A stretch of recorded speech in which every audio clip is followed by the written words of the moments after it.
Bonjour, bonsoir chers viewers et toute personne entre les deux et bienvenue dans cette vidéo bilan de SummerSlam 2024, SummerSlam Cleveland. J'ai particulièrement aimé le show. Pour moi, le meilleur pay-per-view depuis Backlash. Le meilleur PLI, depuis Backlash. Les habitudes ont la vie dure, que voulez-vous ? Ne perdons pas de temps et parlons des résultats tout de suite. Faisons le bilan. Premier match de la soirée, Liv Morgan bat Rhea Ripley avec l'aide de Dominic Mysterio. Le match était intéressant. D'abord, grosse domination de Rhea Ripley, quelques offenses, quelques retours de Liv Morgan. Vient un moment intéressant où Rhea Ripley veut frapper Liv Morgan avec une chaise. Dom Dodo le best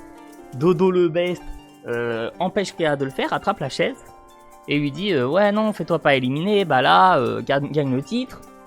Donc Rhea commence à faire du vrai catch et à un moment Dodo place la chaise sur le ring pour que Liv Morgan fasse une prise à Rhea Ripley sur la chaise et gagne. Après quoi Dodo relève Liv Morgan, l'embrasse, Dodo à turn. On m'a envoyé un message sur un groupe Discord disant que Dodo était déjà heal et il a encore plus turn heal, donc il a fait un double turn heal. Dodo le best. Dodo est le heal que je préfère à la WWE actuellement. J'adore Dominic Mysterio. Il est incroyable. J'adore.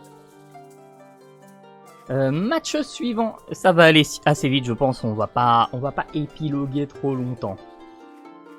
Sami Zayn est battu par Bron Breakker. Alors, j'aurais pu dire Bron Breakker bat Sami Zayn, mais comme je prends sur l'ordre des catcheurs tels que vous les voyez à l'image, Sami Zayn est battu par Bron Breakker.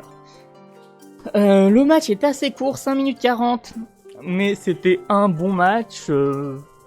Bron Breakker esquive le Helluva Kick et Bron Breakker n'a aucune raison de perdre contre Sami Zayn.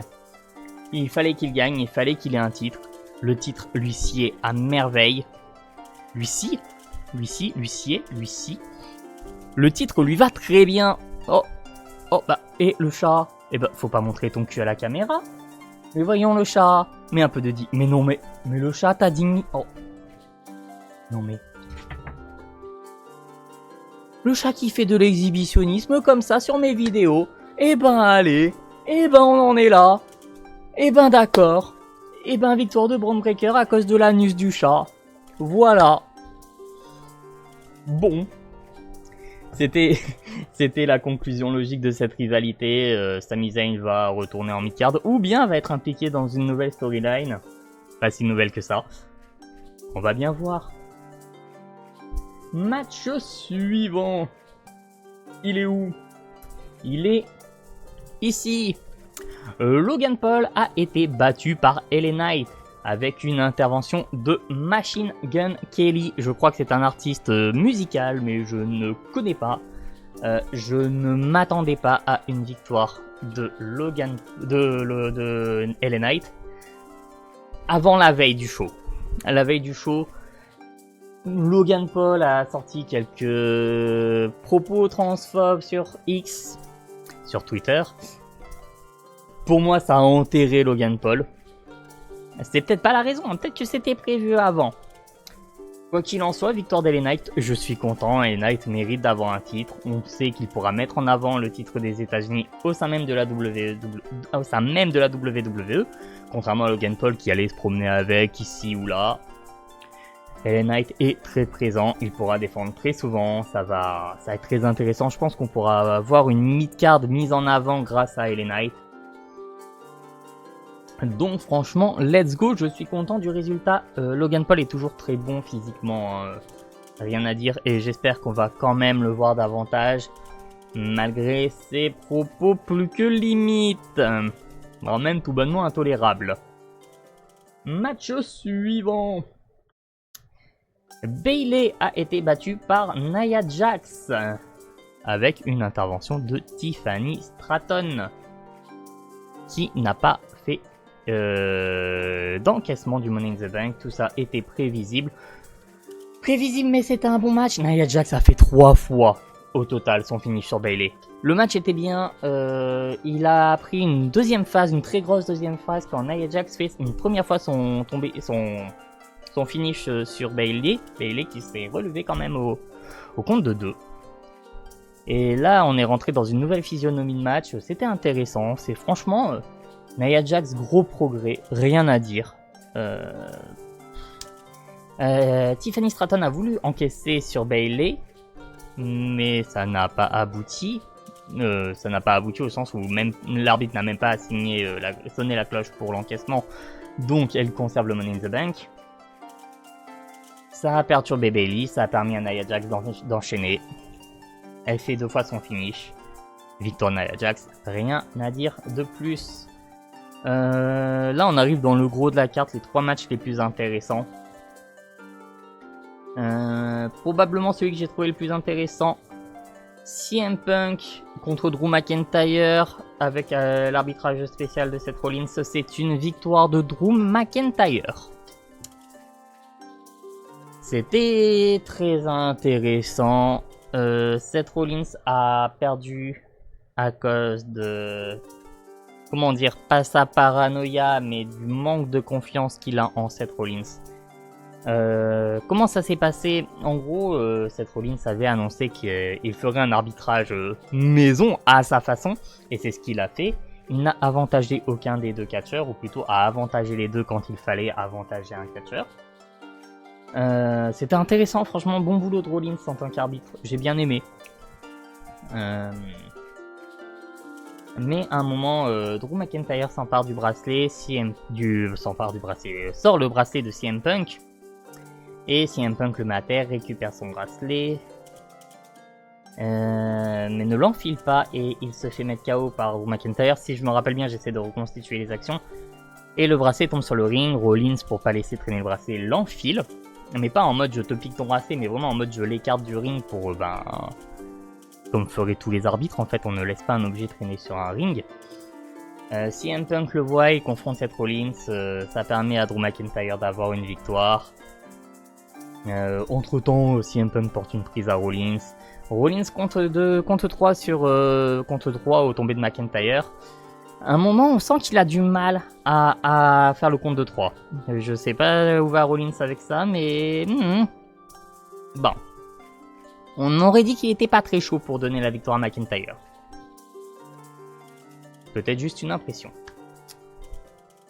Il y a eu un segment en coulisses où Balor et Finn se sont embrouillés suite à la trahison de Dodo.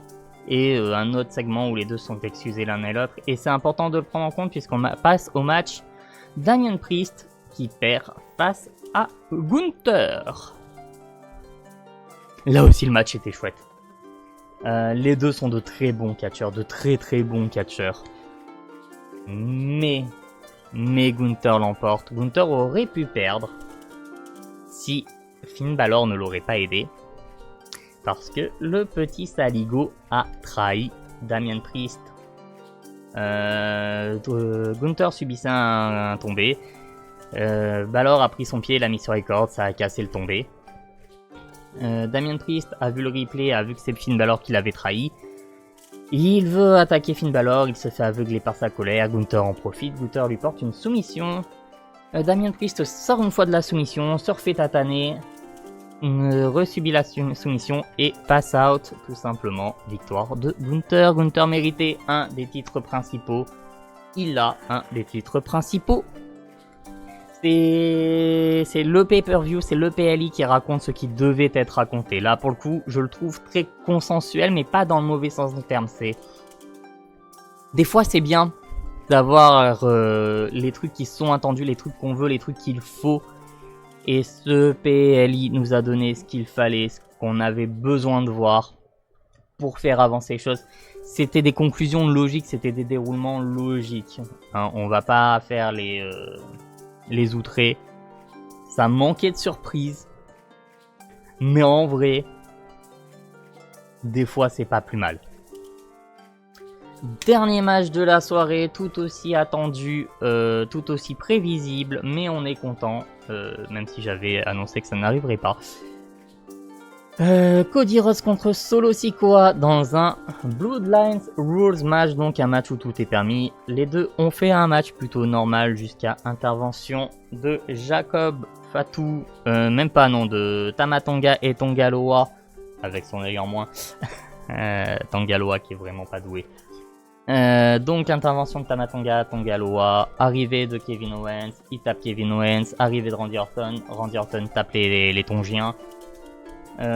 Pourquoi Randy Orton et Kevin Owens sont pas arrivés en même temps? Ces babyface sont cons, ils sont incapables de se concerter, c'est toujours désespérant, mais c'était prévisible. Évidemment, Cody n'a que 2 renforts. Solo Sikoa a un Jacob Fatu dans sa manche. Fatu sort Orton, Cody sort Fatu. Ouais, je me rappelle plus de ce qui se passe exactement, mais Fatu se blesse à l'extérieur. Cody et Solo sont à terre à un moment. Musique de Roman Reigns. Il tape Solo. Solo fait le tomber. Cody fait le tomber sur Solo après lui avoir porté un total. Dans tout le match, il lui a porté 6 Cody Cutter. Donc en lui portant un 6ème Cody Cutter parce que pourquoi pas. Non, un Crossroads, pardon, pas un Cody Cutter, un Crossroads. Donc il porte un 6ème Crossroads et bat Solo Sikoa. Le retour de Roman Reigns. Le doigt est levé, le chef de la Bloodlines original est revenu avec un t-shirt OTC pour Original Tribal Chief. Let's go. On est content, voilà. J'avais dit que ça n'arriverait pas. Et bon, soyons honnêtes, c'est le match que j'ai le moins aimé. Cody est très bon, Solo Sikoa moins. Ça a manqué de peps, clairement, par rapport à ce qu'on a vu avant, par rapport au Drew McIntyre CM Punk. D'ailleurs, CM Punk n'a vraiment pas démérité sur le ring. Il est toujours très bon. Drew McIntyre est un excellent job. Mais même tous les matchs étaient bons. Livret A, c'était bon. Braun Breaker, Sami Zayn, c'était bon. LA Knight, Logan Paul, il n'y a pas à tortiller des fesses, c'était très bon. Nia Jax Bayley, c'était très cool aussi. Et ça me fait plaisir. Vous n'avez pas idée à quel point ça me fait plaisir de dire qu'un match de Nia Jax était bon. Drew McIntyre, CM Punk, c'était bon. Gunther, Damien Priest, c'était très bon. Cody Rhodes, Solo Sikoa, c'était bon, mais c'était le moins bon match de la soirée à mon sens. Mais il y a l'intervention de Roman Reigns, le retour du chef tribal qui sauve le tout. Si Solo Sikoa est pas exceptionnel dans un ring, un jour on aura du Cody Rhodes contre Jacob Fatu, là ce sera exceptionnel. Cody Rhodes est excellent, on le sait. Cody Rhodes WWE, peut-être pas autant que Cody Rhodes AEW ou le Cody Rhodes NJPW. Qu'importe, il est quand même excellent. Si on lui laisse faire un grand match. Mais encore, je vous dis ça, mais le Hell in the Cell 2023 est incroyable. 2022, 2023. Le Hell in the Cell avec le pec déchiré est incroyable. C'est probablement le match de l'année. Donc bon, là c'était un match moins bon, mais à une échelle moins bon pour Cody Rhodes. Donc ça reste excellent. C'était un très bon PLI. Alors je sais ce qui se passe à Raw, donc la nouvelle Bloodline, Priest et Rhea qui restent plus ou moins en équipe. J'ai hâte de voir SmackDown pour la présence de Roman Reigns qui a été annoncée. Et, en fait ça construit des trucs qui pour la suite devront être intéressants et j'ai hâte de voir tout ça, honnêtement, ça me fait très envie. C'est bon d'être fan de la WWE en ce moment. Je trouve que c'est bon d'être fan de la WWE en ce moment. Voilà, que dire de plus? Je crois que j'ai été assez concis. Je vous invite à aimer mais bien sûr, je vous invite à liker la vidéo, à aimer la vidéo, parce que ça m'aide, voilà, tout simplement. À la partager si vous en avez envie. Et vous pouvez me retrouver sur Twitch, avec le nom juste en bas. Prenez soin de vous, on se retrouve peut-être pas la semaine prochaine, on se retrouve dans une prochaine vidéo. Allez, salut!